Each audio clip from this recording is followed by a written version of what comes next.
Good morning. So, about 3 years ago, I really began to buy into the concept that I needed to release more and more control in my classroom to my students.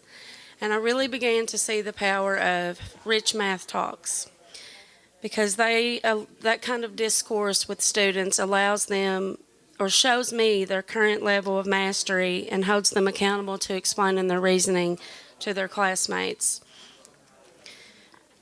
And that worked great while we were in the classroom. They were able to work through challenging problems. I'm using the Engage New York curriculum. So while we were in the classroom, they were able to work through challenging problems together. They learned how to draw models and explain those models and why those were the best models for solving problems. And they were able to see that there were different models they could use for the same problem, whatever worked best for them. But as our district moved to a one-to-one school district this year, our students have Google Chromebooks. I asked myself, how can I capture these rich math talks so that students can use them once they get home? Because Owsley County is a high poverty district. And once students go home, they depend on a lot of them themselves to do their homework. And I came up with the idea of writing this grant, Talk the Talk, for a camcorder.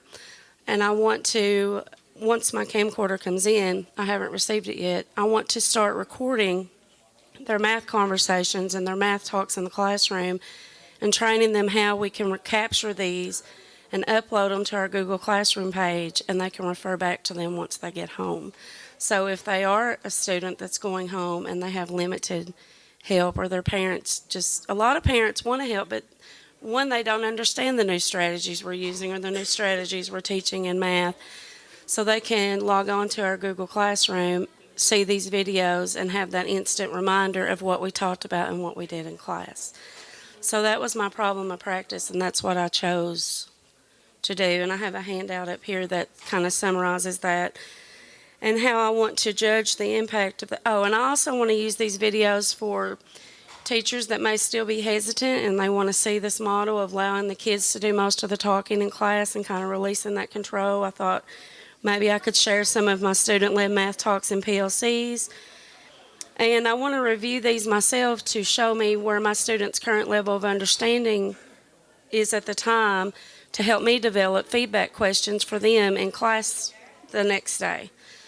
So I want to view these myself at home and use them to help me develop feedback questions to move my students' learning forward.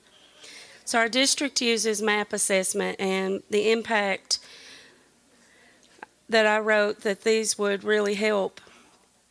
That's how I will measure the impact, not only like classroom assessments, but if I'm using these and if students are using these and really analyzing that formative assessment that will be right at our fingertips, then I should see an increase in their MAP scores, and I should see an increase in their understanding and increase in their classroom assessment scores. That's really basically it in a nutshell. Does anyone have any questions about that?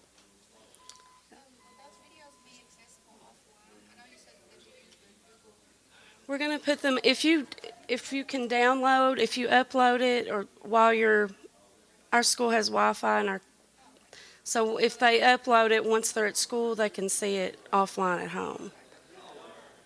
And I also want to save those into a class YouTube channel as well. So,